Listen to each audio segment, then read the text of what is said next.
You know what? Nobody makes it alone. But there's a reason that some people can get investors to get on board or bosses to believe in them, why others struggle in that area. And the reason has a lot less to do with experience, a lot less to do with pedigree or some polished plan for approaching it. In short, backable people seem to have some hidden quality that inspires others to take action on their ideas. We chalk it up to some natural talent or charisma or some it thing. But I'll tell you what, my guest today had that same epiphany and wanted to know if this magic thing, could be learned. And my guest today is Suneel Gupta. Now, Suneel is the founder of Rise, which is a health company that he sold. He's on the faculty at Harvard. And today we're talking about a bunch of things about the psychology behind helping people understand your idea, pitching, if you will, helping people connect with your big dream, whether that is starting a new company, shifting careers, whatever it may be. Today's episode is a winner, and I can't wait for you to meet Suneel. And we do talk about his new book, which is right here, called Backable: The Surprising Truth Behind What Makes People Take a Chance on You. So I'm going to get out of the way and let's get into the conversation.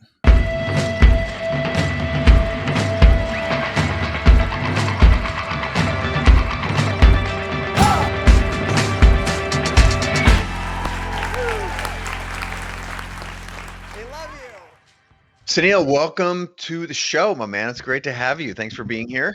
Oh, it's good to be here, Chase. Thanks for having me. Congrats on the new book. Well, thanks. It's funny because when I was thinking about writing it, I don't know if I told you this before, but I hadn't written a book before. I had no idea how to do it. Brand new creative project. So where do I go? I go to Creative Live to figure out how to do this thing. Yes. And I remember this is maybe, this is years ago, but I watched the class with Tim Ferriss and Neil Strauss. Amazing. And it set all of the initial groundwork for me writing this book, like all the tips, all the things they talked about. And in fact, I ended up featuring both of those guys in this book. I was just going to say. So I know they're both in there. This is amazing. It sounds planned. What a way to start a podcast. I don't need to do a read. I don't need to do Creative Life sponsorship read for this episode of the show. Now, I was going to ask you, Tim comes up a couple times. He comes up in some of the PR materials around it. But before we get into the book, again, I love to feature people when they've got new material out in the world. But let's go back to, your roots. You got some Harvard roots, but let's go back further than that. Let's go back. Tell us a little bit about, how you came to be interested in startups, how you became an entrepreneur, a little bit about the backstory behind that. I like a little grounding, a little orientation to start off shows. And if you're just tuning in here and you're walking down the bike path or riding on the bike path or walking down the walking path or maybe sitting on a park bench, you're commuting, again, we're sitting here with Suneel. He's going to tell you a little bit about his backstory. So let's get into it. Yeah, early in my career, I started out as a writer. I was working for the Democratic National Committee, and I was speech writing mainly, and so I found myself backstage in Boston, the Democratic National Convention. And if you're backstage at a convention, it's sort of all the usual suspects. At that time it was like John Kerry and Al Gore and the Clintons, but there was one person that nobody really recognized. And it was a state senator from Illinois who happened to be giving a big speech that night. And I watched Barack Obama deliver this speech, and just as the world seemed to be watching him, I was sort of backstage, almost watching the world. And what I saw was this just electric wave of current almost rip through the audience. And I became that night one of I think millions of young people who became fascinated with Barack Obama. So much so that when it became clear he was gonna run, I went to Chicago and started working on his campaign, knocking on doors in places like Iowa and New Hampshire, and got involved in what was happening at headquarters as well. And that really kind of pulled me into tech in a different kind of way. It was sort of this blend of activism in tech. And as a result of that, I started to meet, people who I don't think I would have ordinarily have met. One of whom was Reid Hoffman, who was also interested in this intersection of activism and tech. And at the time, Reid was chairman at Mozilla. He had started LinkedIn, and he was CEO of LinkedIn, but he was also spending time at Mozilla, and he thought that could be a really interesting fit for somebody like me.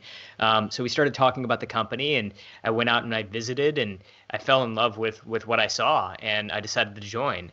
And that kind of set, I think, the framework for this sort of career that certainly my family really doesn't understand, which is kind of a blend of activism and tech and writing. I've run for public office now. I've started a startup of my own called Rise, which focuses on healthcare, one-on-one health coaching, which we ended up selling to One Medical, and now I've written this book.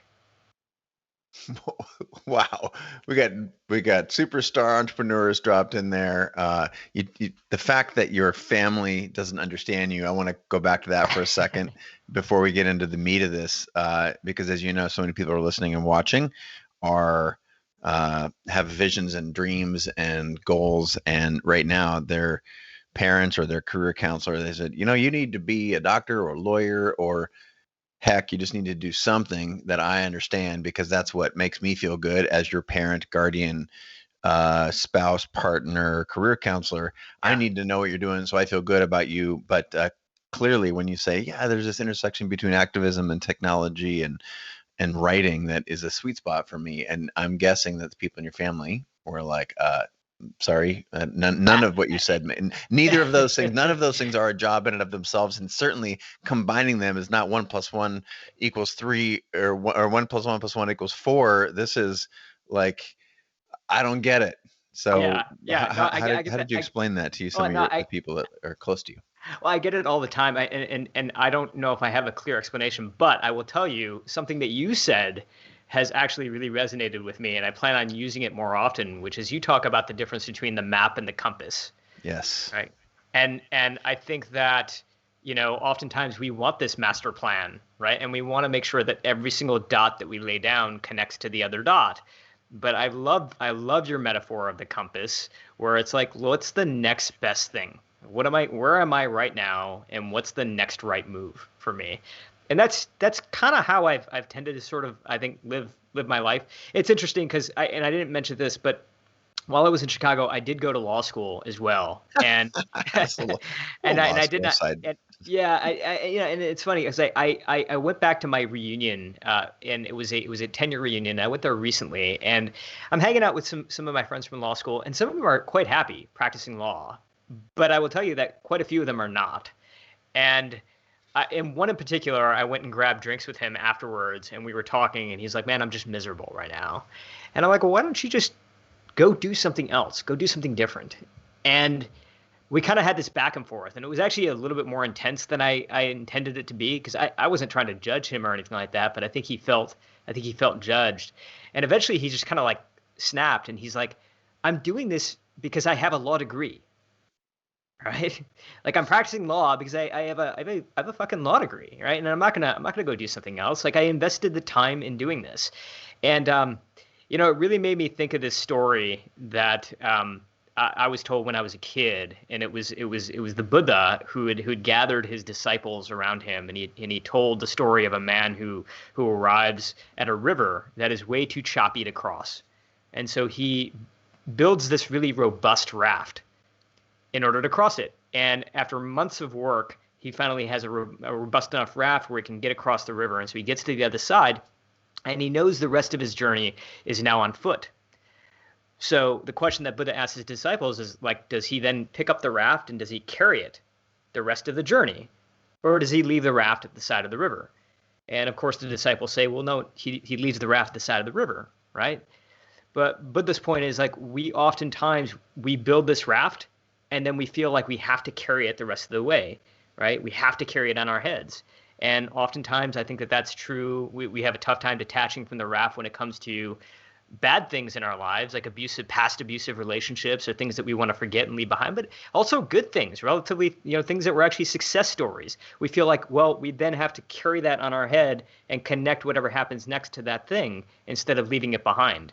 And I guess I've never really had an issue with that, which is why I think the map versus the compass makes so much sense. Yeah, and just to recap for anyone who may be new, uh, the map versus compass that came from my world, and specifically my book Creative Calling is around, a map is a specific path that tells you how to go. You need to, it's like directions, right? You go left on 24th and right here, and then if you get off the map, or if you get off the path rather, you're like, oh my gosh, the map is I'm off the map right now, what's happening? Versus the compass is just a general direction, and as long as you're imperfectly walking in the general direction that you know you need to go north, then gosh, you're making progress. And the distinction between those two can be simple, and subtle, or it can be profound, because for the person who is reliant on this map that we were all sold, like if you go to this school and get these grades and then get this job, you're going to have this level of success and happiness and fame and money and all those things. But not only does that not match anyone's reality that I've ever met, it's actually a counterproductive one, because it teaches us to panic when we lose track of the map, or we're off the map, or where there isn't a map, or where the map that we have bought or been sold rather is busted. Yeah. So uh, thank you for bringing that up. But the point that you made about the Buddha story is, I think it's fascinating, because we do carry so many things forward with us, and um, many of them which don't serve us, or others we feel like we have to. Um, does this, why? I mean, obviously, this is in the germane to the story with your friend at law school, but how has this played a role in your life? Did you have no problem bailing on lawyerdom because it just didn't serve you? And are there other examples? Is this an easy thing for you? And clearly, it played a role, because you're telling us a story about it, and we see so many people who don't. And your friend from law school being one. Yeah. Give me Yeah. I mean, one level deeper here. yeah, I mean, I guess the path has been for me from writing to, law to tech to politics, back to now writing, um, and I guess it's just kind of been always sort of a step back moment of kind of what feels right now, right? Like what makes sense at this point, and I guess the analysis that I never really kind of go through is how does the past really connect to the future? Yeah. Like I guess I don't feel that pressure to connect the dots. And in the end, I don't know. Maybe I'll look back and be like, well, you should have connected the dots. I don't think I will. Actually, our friend Taylor had a pretty good interesting metaphor for this. He called it the architect versus the archaeologist. The architect has to sort of build, has a blueprint, and will build the building, right? And no matter Mhm. what, that's the building they're going to build. And the archaeologist is sort of goes on a dig and focuses on that dig, and then goes to the next dig. And I guess at the end of the day, I'm gonna I think end my career with this sort of almost like bag of things that I found, right? Rather than sort of a one building that I can and point to and say, hey, I spent my career building that. I'm inspired, and I think this is the thing where I'm stumbling on this. I didn't want to go too deep here in my notes, but like this is a real thing. Like what we're uncovering right here, this is like early on here. And again, we can talk about this. There's a part of the opening to the book where you talk about incubation time. I think is really interesting. Yeah. But how this is all tied together for me is people. We have, and this is very Buddhist, but we have an attachment conditioning is the way that they talk about it in my wife's practice. She studies under a Buddhist at a Buddhist monastery, and we are we believe that all these stories that we have about ourselves, that I came from this background and I went to this school, and like your friend did the law degree, and that somehow has to play a role in the next thing that you do. But the reality is, all of us, whether you're commuting or running right now, or sitting on a park bench, or laying in bed staring at the ceiling, you could do anything right now. You can take a right turn and jump up and down and, rub your belly and pat your head. You can literally do anything right now. And if you were told not to celebrate, well, you can start to celebrate. If you were raised in a family that didn't show emotion, you can scream at the top of your lungs right now. All these things can be true for us, and yet we bring along so much unnecessary baggage. Hmm. I think this is fascinating, and that you've articulated that. Why do you think that you are not attached to that when so many people are? Yeah, I mean, I guess the idea of, throwaway work. Are Mhm. you okay with this idea that you did all this work and it ultimately it's not actually throwaway work. It Yeah, did that's help the you in twist in some your way, book. right? Yeah. It did actually inform you in some way, even if it showed you what you don't want to do. Like I did spend time working in law, and I don't regret that because I realized that it's absolutely not what I want to be doing with my life. I don't consider that to necessarily be a complete waste of time. Yeah. Um, it shaped me in some ways. But I think this idea that your past can influence your future, your past can inform your future, Mhm. but your past doesn't determine your future is really what sticks with me. Well, let's shift to one of the things you get to early on in the book. Again, the if you're just now joining or I haven't said it, the title of your book is Backable: The Surprising Truth Behind What Makes People Take a Chance on You. And again, whether you're trying to get your first job or a new job or raise venture capital or get someone to buy the product or the thing you're putting out in the world, just to pay attention when they wouldn't otherwise. All these things are examples of being backable. But early on in the book, you have a really clear articulation of this concept of incubation time. And so many let's just pretend we're your friend who's in law school, and what we might say to them, they're like, man, I'm a lawyer because I went to law school. And you're like, yeah, but what did you learn in law school? You learned so many things. You learned how to write well, how to research, how to Yeah. communicate, articulate a point, any of those things. And all of those things really are things that you have in your backpack that are useful things. You might not be the Buddha and want to set the raft down, but raft might be lawyerness.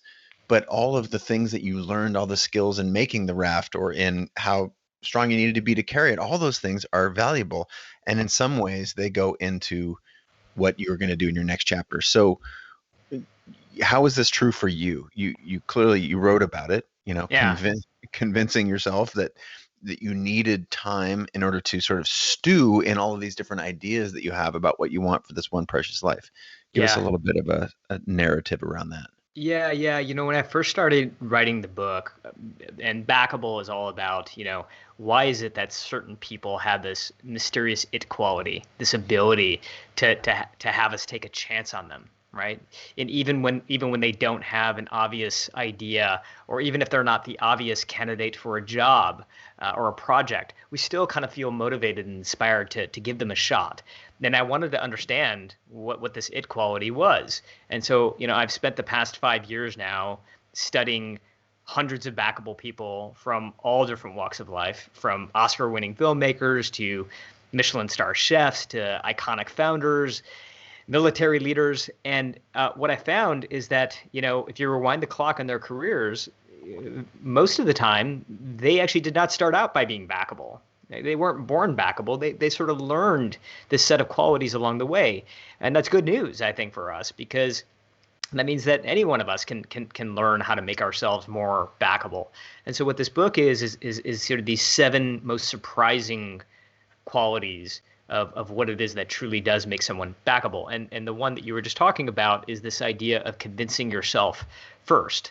And that's step number one. It's quality number one.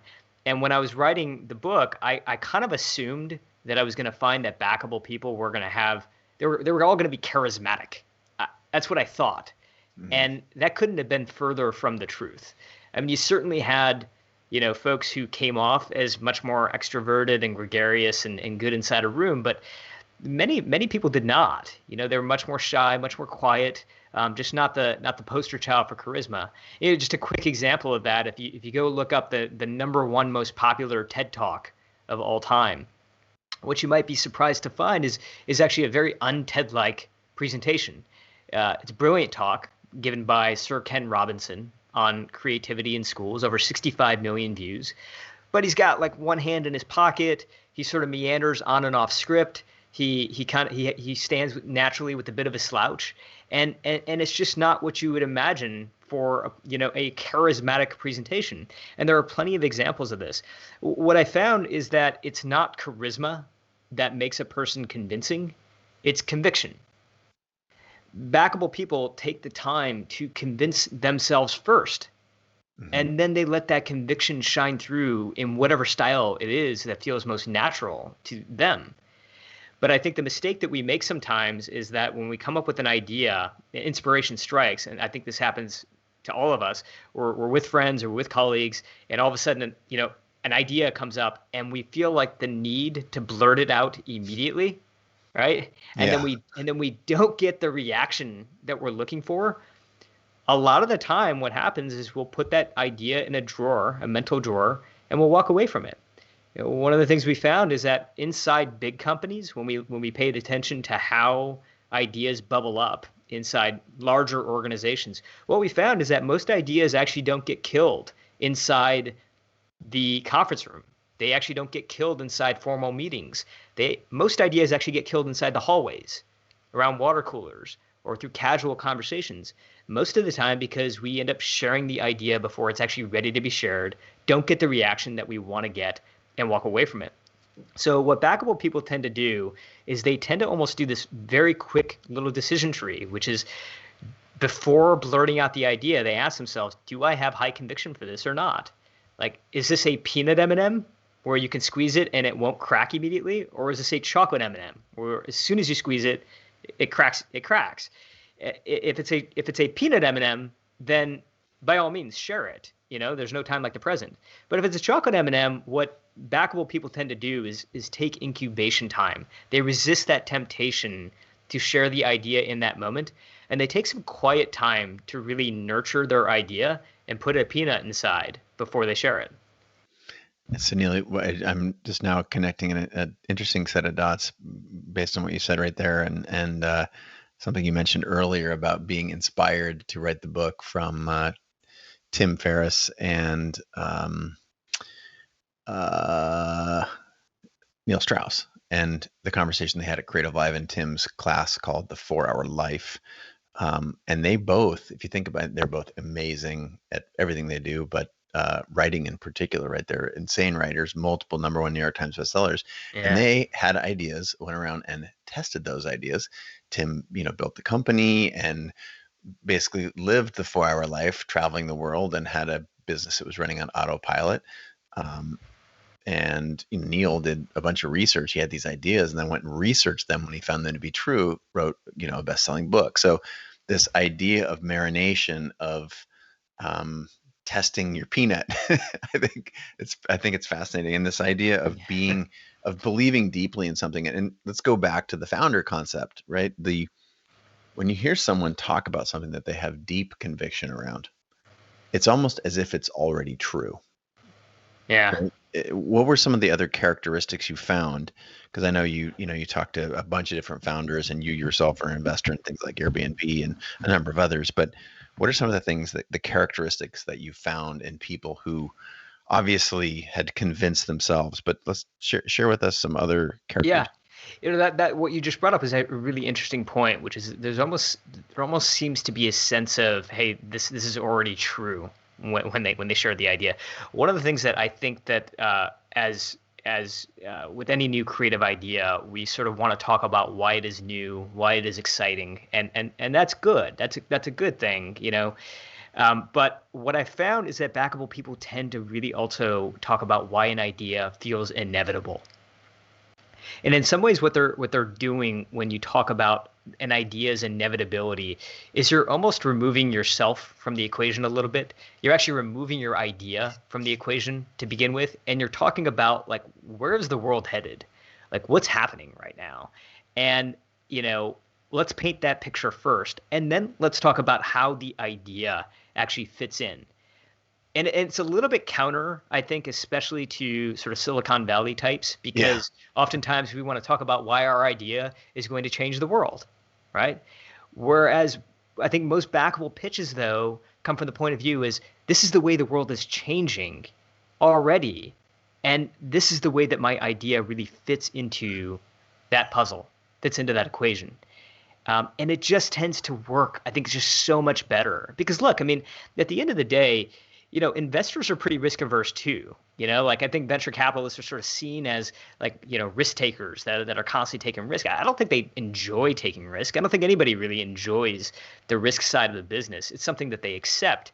If you follow like Daniel Kahneman's research on just all human beings, with he published, a Nobel Prize winning study that showed us that, as human beings, that the pain of losing is twice as powerful as the pleasure of winning, right?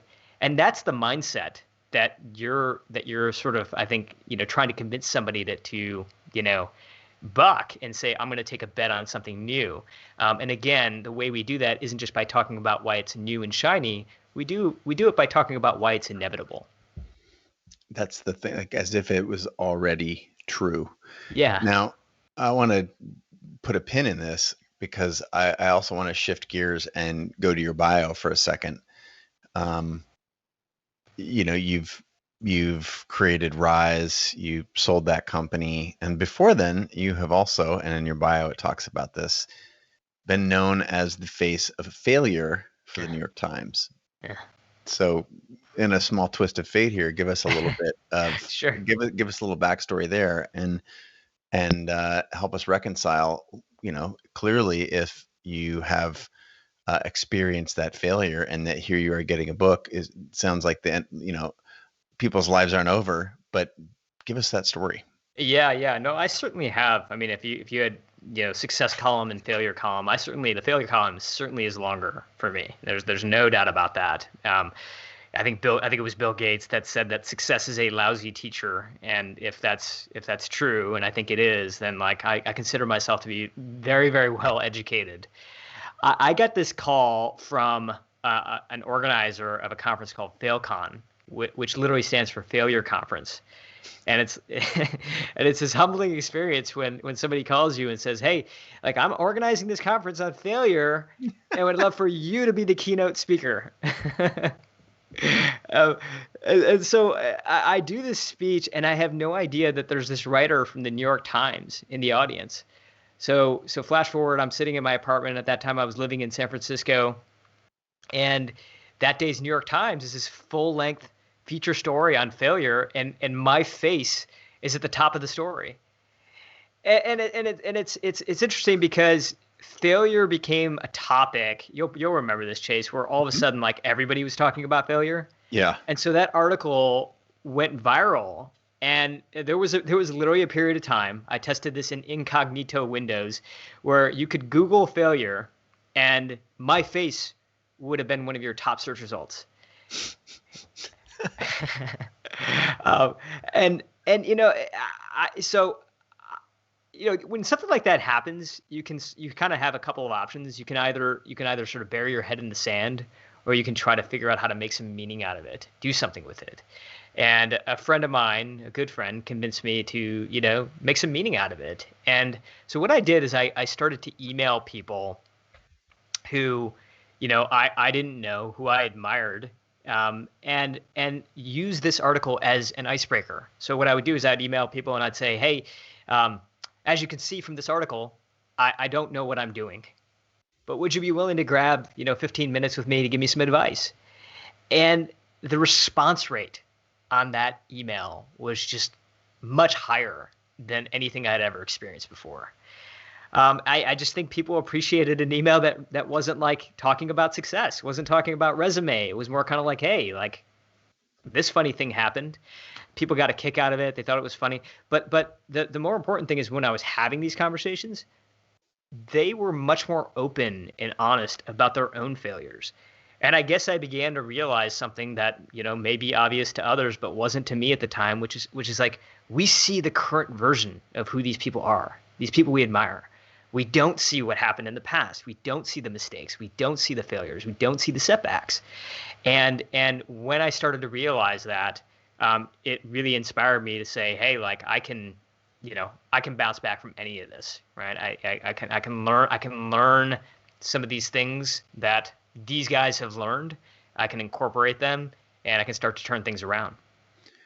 There's something about that vulnerability and embracing it. I just think of the just people in my life who have just openly acknowledged. One comes to mind right now, just because I I was in my email before we jumped on today, and got an email from someone who's also been on this show, Sophia Amoruso, and she has arguably like celebrated her, whether you consider them failures or not, just very publicly, like her girl boss.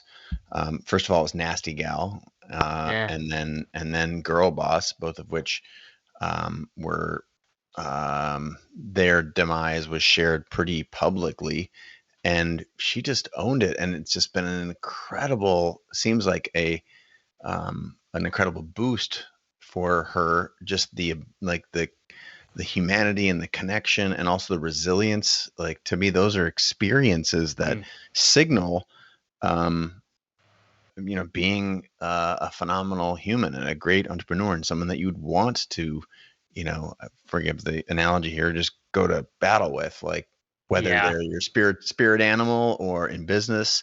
Um, and you talked also in the book about pitching all kinds of investors and getting rejected. Is there some sort of a pattern where you got confidence the more you were rejected, and then were able to stand up, and was, that email, I'm guessing, seeing the disproportionate positive response from sharing Mm. an email that most people would hide under, for Mm. example? Yeah, yeah. Well, one of the people that we were talking about earlier was Tim Ferriss, and Tim gave me some really good feedback during all of this, which was, at the time while this article had come out, I was also pitching my company, which was called Rise. It was we were doing one-on-one nutrition coaching, and Tim had just written the 4 Hour Body. And he was also investing in companies. And I was like, Tim would be the perfect investor for something like this. And so I ended up getting lucky enough to pitch him, and he ended up passing like dozens of other investors at that point. But he was great. I mean, gave me some great feedback, and in particular, the way that I had pitched him is I had spent basically the entire deck walking him through the market. Like talking about how big this could possibly be, right? The rising rates of obesity and hypertension and diabetes. And then at the very end of the pitch, I told the story of my father, who had his first he had a triple bypass surgery when he was in his 40s. Wow. Rushed to the hospital, emergency surgery. I was about 9 years old at the time, and I went to the hospital. And I remember feeling like my dad had just aged like 20 years overnight. And when we left the hospital, we got a couple of pieces of paper on how to live our life, what changes we needed to make at home. And on the paper were things like eat broccoli, eat Brussels sprouts. We were an Indian family. We didn't eat broccoli. We didn't eat Brussels sprouts. And there's nothing on that paper about chicken tikka masala or the things that we did at home. And so, lucky for us, insurance kicked in and helped pay for some of the cost of a nutritionist to help really customize our lifestyle at home and really make some of these things that needed to happen stick. Mhm. And I believe that's the reason that my dad is still alive today, is because of that. All those habits and behaviors that we built at that time are still things that he keeps intact today. And I'm telling Tim this story, and he's like, let me ask you a question. Why the hell did you save that story to the very end of the pitch? Like, you should be telling that story up front, because it's we don't get pulled into an idea on the numbers. We get pulled in by a story, right? And that's a good one, and you should tell that one up front. And then you can zoom out and talk about, the millions of people out there that are going through their own version of what your father went through, right? You can talk about the market from there, but flip the order and tell that story first. And so I did. And even though Tim passed, I took that piece of advice into other meetings with other investors, and I could just tell immediately with just that one tweak, just that ordering switch, they were responding very differently. I think it's the story that pulls us in, and then I think it's the substance that keeps us there. It's so true. I couldn't underscore that enough with my own experience. Like starting off with some compelling story, like people's brains go from like the crocodile brain first, right? The like my attention, I need a reason to get sucked in to even listen to the numbers and the graphs and the all of the other details that you talked about, obesity rates and diabetes rates and whatnot. This concept, we are wired for story. We're storytelling Yeah, machines, right? yeah, We're just like we're creating machines. Part of what we're creating so many times in a piece of art is a narrative, right? This yeah, and we lose that. I'm going to go back to a thing you said earlier, which is I'm skipping a couple steps, but as just as a reminder, the book Backable is your deconstructing the folks who you found in your studies were backable, had that, and it wasn't just it wasn't just charisma. It wasn't that they were an extrovert. It wasn't. It was that they had a handful of steps. 7, I think, is the right yeah, number, yeah, and you've sort of articulated them. And so I'm gonna, one of the early ones is you're so convinced yourselves, but I want to go up to this because we've already talked about it. This step 4 around making it feel inevitable. yeah, Does this have roots in psychology or human psyche? And I may be making a link that you wouldn't make, or maybe you did, which is part of what I'm trying to get at here. This idea that as humans we're visualizers, right? If mm, the difference between um, practicing in real life and practicing in our mind is almost indistinguishable to the human brain. huh, And any elite athlete visualizes what they're doing. We've been taught to manifest things from The Secret. We've been taught to visualize success before we go into any arena. Is this idea of inevitability of your idea, your passion, or getting people to back you? Is it is that the root of it? Did you find that in your research, or where did this idea of inevitability, is it a sales pitch or is there something deeper there? yeah, yeah. I think it is. I think it is such a good point. I think it is something. I think it is something deeper. In the book we talk about it as, we need to put on our anthropologist hat, right? And instead of just our advocacy hat, put on our anthropologist hat and think about like where is the world really headed? And so it's really in the framing of how do you get people to, get on board with your idea. But I do think it runs deeper, and it comes back to sort of this idea that we were talking about before around conviction, right? And building the conviction that, what is going to happen as a result of all the work you're putting into something is going to be some inevitable success. And I think that there's a lot of power to that. And it's also related to, I think one of my favorite concepts, and it's so simple in the book, which is this idea of playing exhibition matches. Oh, I'm literally open to that right now. Literally. I, I mean, No it's venue's too small for exhibition matches. Sorry, keep going. yeah. I didn't mean to interrupt you. No, not at all. I mean, it's a constant theme, which is that when we see people who seem to be these naturals, these people who we really respect, oftentimes they're the product of lots and lots and lots of practice. And in the book, we call these exhibition matches, which are low stakes practice sessions before you get into a high stakes venue. And so I think the thing that backable people tend to do well is if I'm going to have these sloppy sort of moments, why don't I do them in front of friendly audiences before I get into the real thing? There's a mantra that sort of came out of this research for me personally, which is that long-term success comes from short-term embarrassment. But you might as well have that embarrassment happen in front of these low stakes crowds. Yeah. right? And so they play lots and lots of these exhibition matches, and there's a couple of, I think, important ground rules that I found have come out of these sort of watching people do these exhibition matches, and one of them is that when you're doing an exhibition match, and this could be in front of a friend or a family member, and again, this is just you giving the presentation or giving the interview or giving the pitch that you're going to give when you get in front of the real audience, but giving it in front of a friendly. Don't give them the director's commentary version. Don't say things like, well, here's what I'm planning on doing, and then I would do this, and then I would do that. Give them the real version, like the real exact thing, right? And that is what actually prepares you and gives you the muscle memory to be effective inside the room.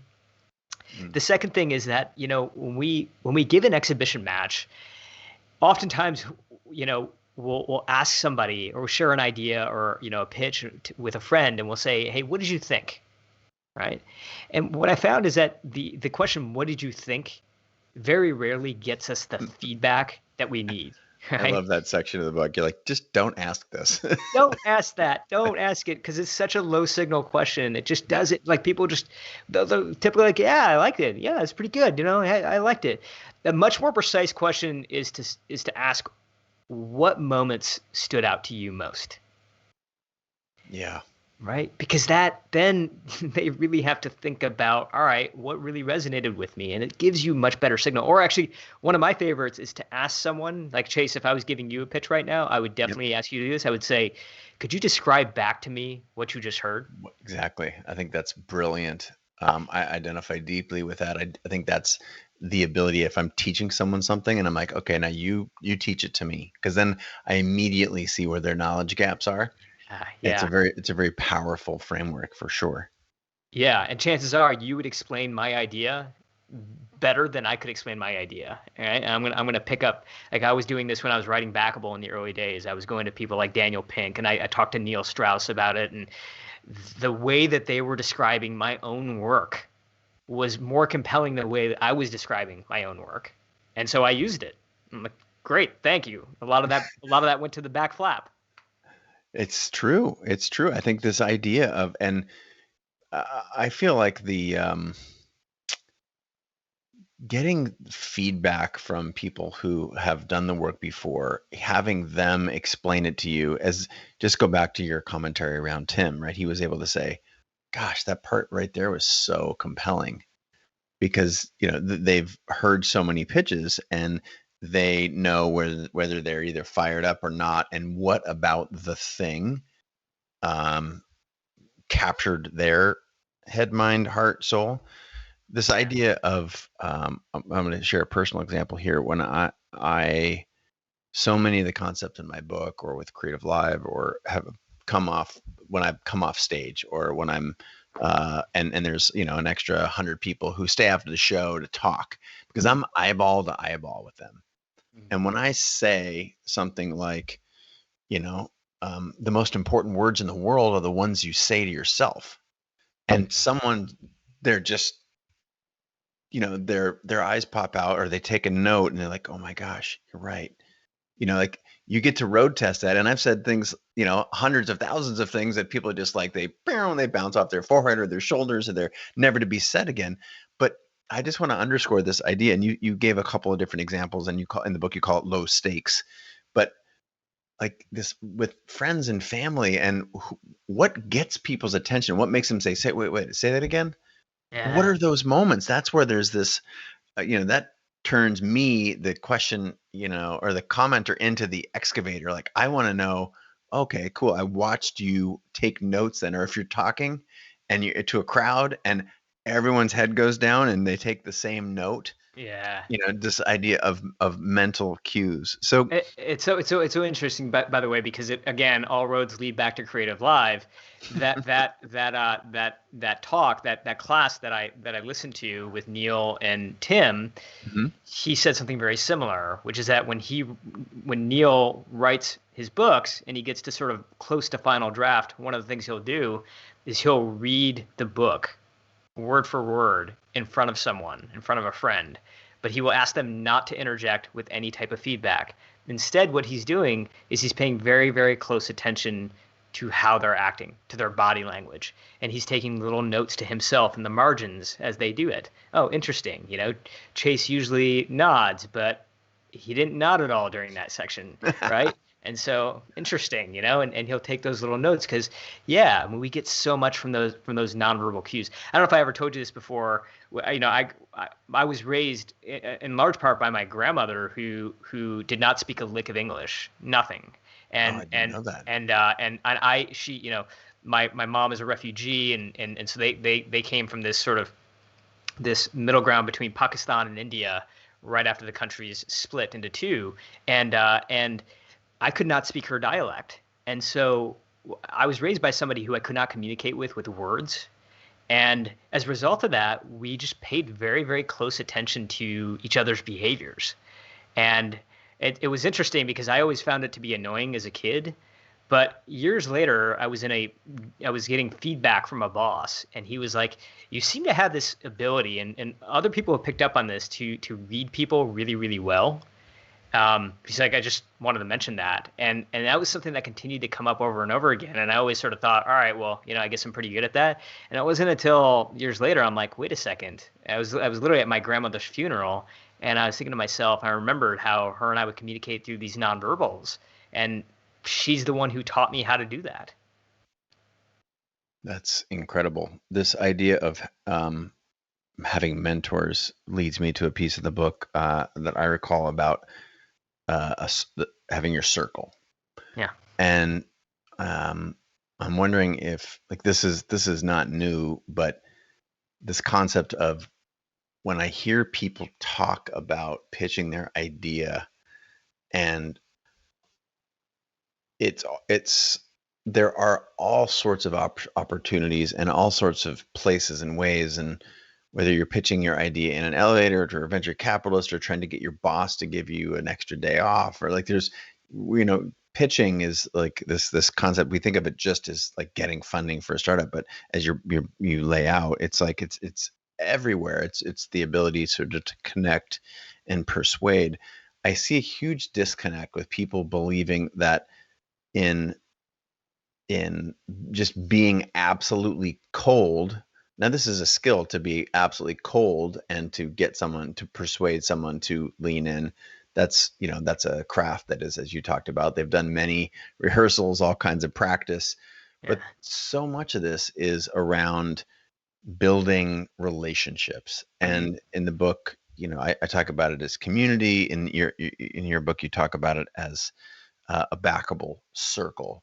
Yeah. And when you uncover this a little bit, you start to find out that, wow, I thought that was, this is tied to imposter syndrome. It's tied to all sorts of things. But give us your concept of your backable circle. Yeah, yeah. One of the things that I realized is that backable people tend to surround themselves with a trusted group of people that they're constantly sort of going to and bouncing ideas off of, and oftentimes these are long-standing relationships. Like I think when people find someone who for that circle, they really nurture that, and they tend to do a good job making sure that they're keeping in touch and keeping that relationship intact. One of the things I thought was interesting as I started to deconstruct these circles is I realized that there are four different types of personalities that always seem to be in everybody's circle. And I like to call these the four C's. So the first is your collaborator, right? This is someone in your life who you can always go to with an idea and they're going to build on top of it. They're using language like yes and. When you're with them, you feel like you're in a musical jam session. The second is your coach. And your coach is different than your collaborator because while your collaborator has a lens of thinking about whether your idea or what your plan is going to fit the market or fit the company or fit your community, whatever you're trying to do, your coach is really thinking about like, does this actually fit you?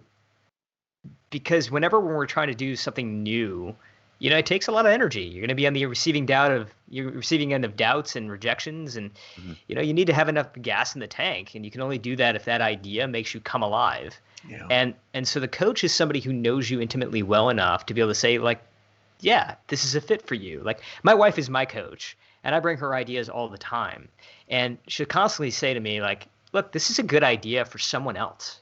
right? Like you're not going to want to spend 5 years doing this. Yeah, it'll probably work, but it's not something that I can see you doing and being excited about 12 months from now. And that's the value of a coach. The third C is your cheerleader. And it may sound a little bit sappy, but we all need someone who we can just call and know like they are going to give us a pick me up. Like they're going to give us that little bit of juice that we need. One of the people that I profiled for the book was Ellen Levy, who Fast Company magazine called the most connected woman in Silicon Valley, right? And she got members of Congress and Fortune 500 CEOs in her Rolodex. But when I asked her, who do you call before you walk into a huge meeting, a key moment, she's like, that's easy. I call my mom. Right, so I think we all need this cheerleader in our lives. And then the fourth, which is my favorite, is your critic, but I like to call this person your cheddar. And the reason I call this person your cheddar is because if you've ever seen the movie 8 Mile, and I'm coming to you right now from Detroit, and if you've ever seen the movie 8 Mile, Eminem is surrounded by a circle of friends in that movie, and they're all kind of building him up, except for one, this guy named Cheddar, who's constantly kind of poking holes in Eminem's ideas. And what we realize throughout the film is that it's really Cheddar who is getting Eminem ready for the stage. And I think we all have like a Cheddar in our life. This is somebody who has our best interest at heart. Yeah. But they're not afraid to point out our blind spots. And while Cheddar can be annoying at times, right? Yeah. We don't like to have holes poked in our ideas. It is Cheddar who ends up getting us ready for the room, and so backable people embrace their Cheddar. This idea of having these people in your circle, I want to define circle because in a way, what the story, Tim Ferriss, it happens to be a very dear friend. He's been on the show many times. I've been on his. I don't know if you and him are close, but what I heard you talk about earlier is when he rejected your pitch to invest, you like one of the most valuable things that sounded like in your process, because in order to, you had to get backers and then have backers and then build the company in order to sell it.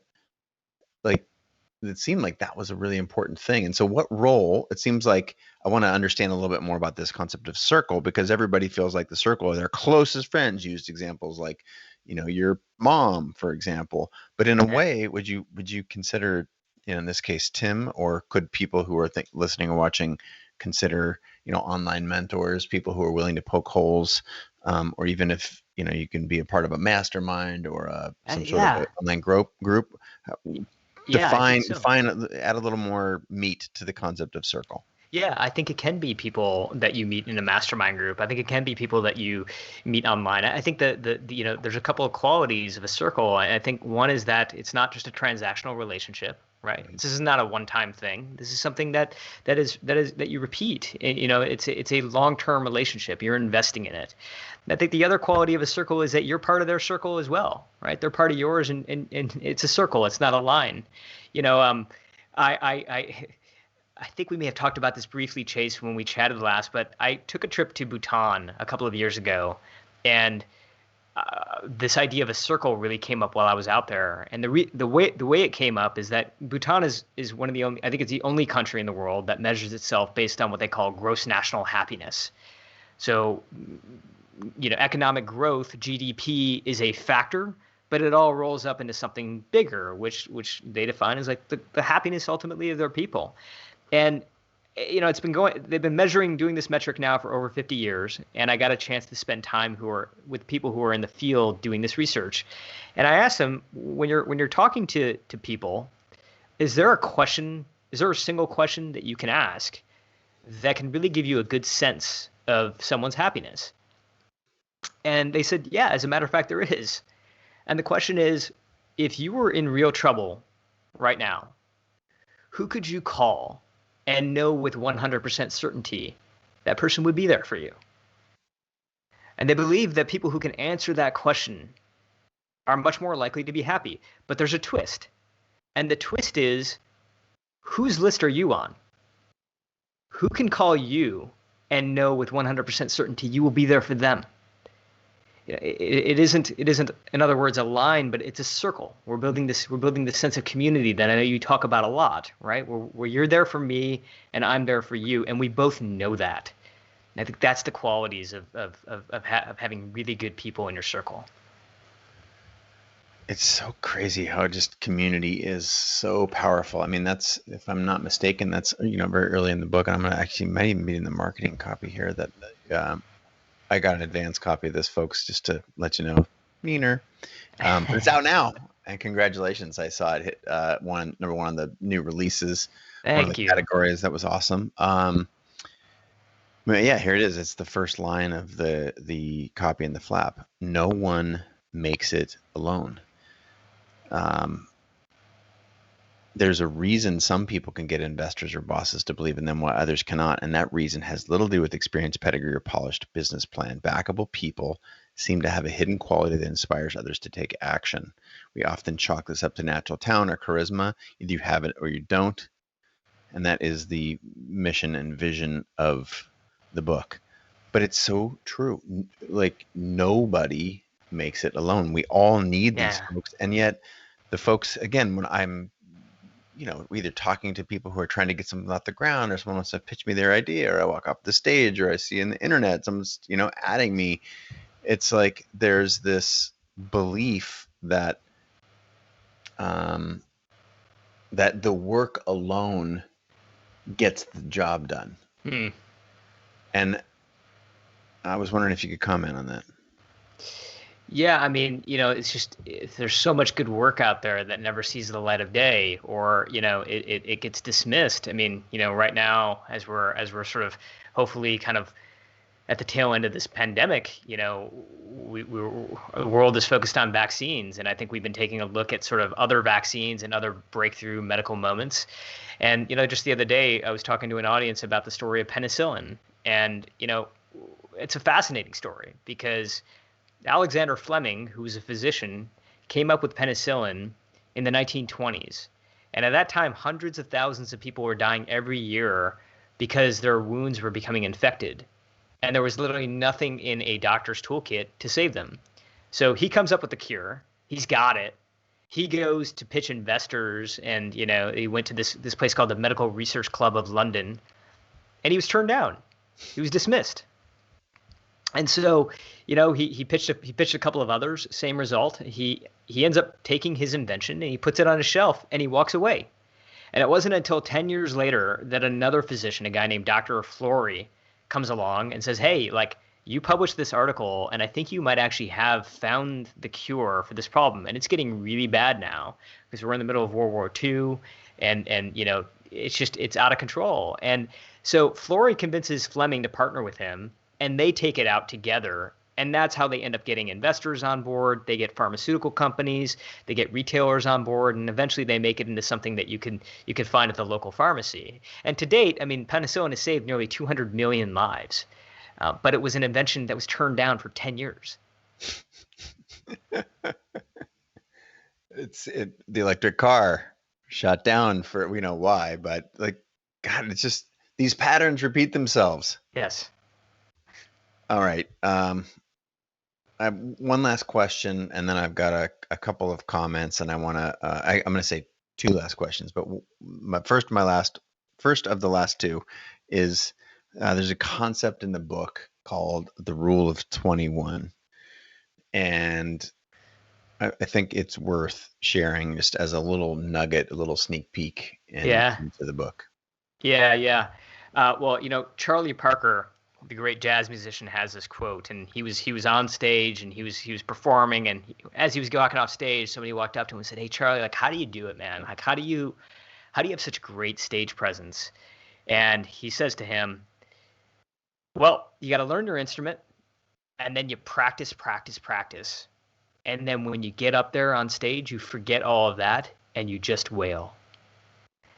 And I love that, and I love that line because basically captures so much of Backable just in 30 seconds, which is frustrating, right? I spent 5 years writing this book, and Charlie Parker just like, but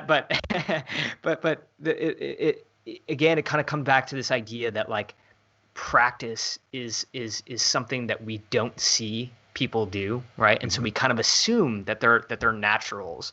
And one of the hesitations that I found, or one of the hesitations I had, was that if you over practice, if you practice too much, are you going to come off sounding mechanical?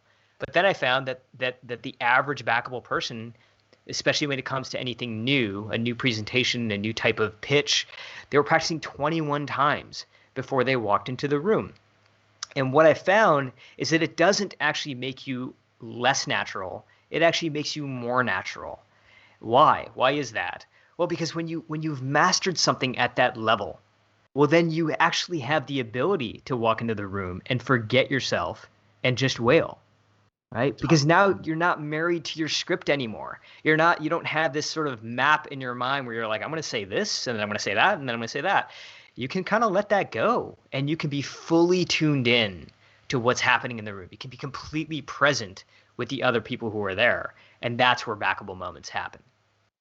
That this idea of mastery is so compelling, and everybody, we want to show off as being great at so many things, and the reality is, if you look at people who are great at so many things, they first mastered something, then they understood mastery.